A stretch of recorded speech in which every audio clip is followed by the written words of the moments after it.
देश के प्रमुख कृषि उत्पादक राज्य महाराष्ट्र के मराठवाड़ा से एक बहुत ही चिंताजनक खबर सामने आई है और ये चिंताजनक खबर किसानों को लेकर के है। और मराठवाड़ा क्षेत्र में, मराठवाड़ा रीजन में जितने भी जिले आते हैं उन जिलों में इस बार 1088 किसानों ने आत्महत्या कर ली है। और इन आत्महत्याओं के पीछे केवल एक ही चीज है कि फसल बर्बाद हो जाना, किसानों का कर्ज में डूब जाना और तमाम तरह की ऐसी चीजें सामने आ रही हैं जो दिल दहला देने वाली हैं। और एक बात ये खास है कि 2023 के ये आंकड़े हैं, पिछले 2023 के वर्ष में ये 1088 किसानों ने अपनी जान दे दी और 2022 के मुकाबले ये संख्या बढ़ गई थी। इसीलिए भी बहुत सारा चिंताजनक मामला सामने आ रहे हैं। देश का एक प्रमुख कृषि उत्पादक राज्य है महाराष्ट्र, और महाराष्ट्र में ये ऐसी खबर आना जो एक समृद्ध राज्य है, एक बहुत ही दुखद है। इसकी जानकारी एक रिपोर्ट के अनुसार मिल रही है। एक मीडिया प्लेटफार्म है रूरल वॉइस, और रूरल वॉइस प्लेटफार्म से ये जानकारी मिली है। और रूरल वॉइस प्लेटफार्म ने, रूरल वॉइस एक बहुत बड़ी वेबसाइट, बहुत बड़ी एक ऐसी ऐसा मीडिया प्लेटफार्म है जो रूरल भारत के बारे में लोगों को अवेयर करता है। और बहुत ही वरिष्ठ पत्रकार हरवीर सिंह उसके ऑनर हैं और वही उसको चलाते उनके संपादक हैं।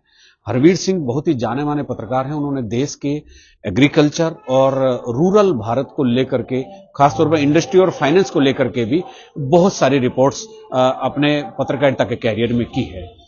अब इसमें खास बात यह है कि रिपोर्ट ये कहती है कि मराठवाड़ा में 2023 में इतनी आत्महत्याएं किसानों ने की है और सबसे ज्यादा आत्महत्या जो हुई है वो बीड़ जिले में हुई है। और बीड़ जिला जो वहां के धनंजय मुंडे, महाराष्ट्र के कृषि मंत्री हैं, उनका जिला है। और इस जिले में आप अगर ये भी देखेंगे कि बीड़ में कितनी हत्याएं हुई है, क्योंकि बीड़ में इस समय जो एक आंकड़ा सामने आ रहा है, 269 किसानों ने बीड़ में आत्महत्या कर ली है।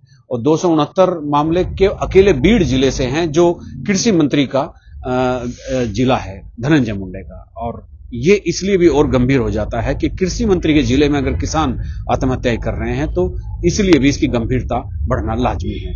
इसके अलावा अगर हम देखते हैं कि छत्रपति संभाजी नगर में 182, नांदेड़ में 175 और धाराशिव में 171 और परभणी में 103 किसानों ने आत्महत्या की। और जालना, लातूर और हिंगोली जो 3 जिले हैं उनमें क्रमशः 74, 72 और 42 ऐसी मौतें हुई हैं जो दर्ज की गई हैं, जो डॉक्यूमेंटेड हैं। मराठवाड़ा में 2022 में तकरीबन 1023 किसानों ने आत्महत्या कर ली थी, जबकि इस बार 65 किसानों ने ज्यादा आत्महत्या की है। ये एक ऐसा इशारा करता है कि किसानों की स्थिति जो है वो हर साल खराब होती जा रही है। जानकारी ये पूरी जो संभागीय आयुक्त कार्यालय मराठवाड़ा क्षेत्र का है वहां से मिली है। और संभागीय आयुक्त मराठवाड़ा की कार्यालय से मिली रिपोर्ट के अनुसार ये 1088 किसान हैं जिन्होंने आत्महत्या की, जिनके मामले दर्ज किए गए हैं। और इसमें अगर सरकार की बात करें तो प्रशासन ने जो खुदकुशी करने वाले किसान हैं उनकी तमाम जांच की है और मामलों में इनमें परिजनों को 1-1 लाख रुपए की अनुग्रह राशि भी दी गई है।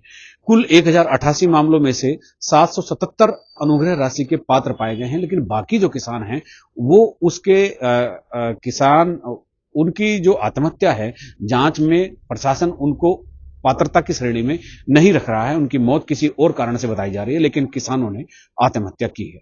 और इन सब के पीछे किस तरह के मामले हैं? महाराष्ट्र में इस साल का जो मौसम रहा है वो बहुत ही खराब रहा है, बहुत बदमिजाज मौसम रहा है। उसका मिजाज बिगड़ा हुआ रहा है, न समय पर बारिश हुई, न फसलों का उठान हुआ।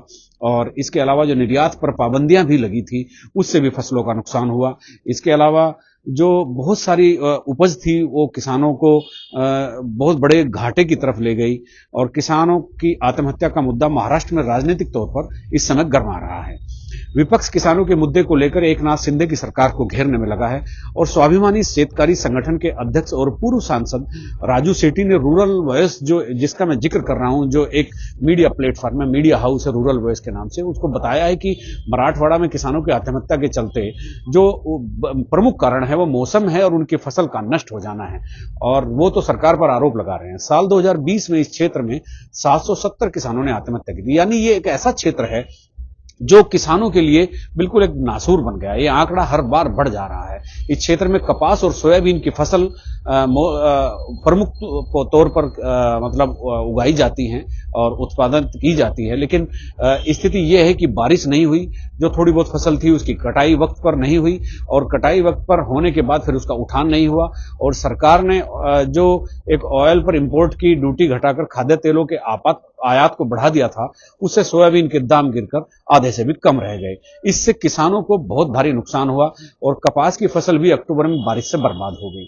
तो ये सारे कारण बता रहे हैं कि किसानों ने इतनी बड़ी संख्या में आत्महत्या कर ली है और ये एक वाकई चिंताजनक विषय है जिस पर महाराष्ट्र सरकार को ध्यान देना होगा।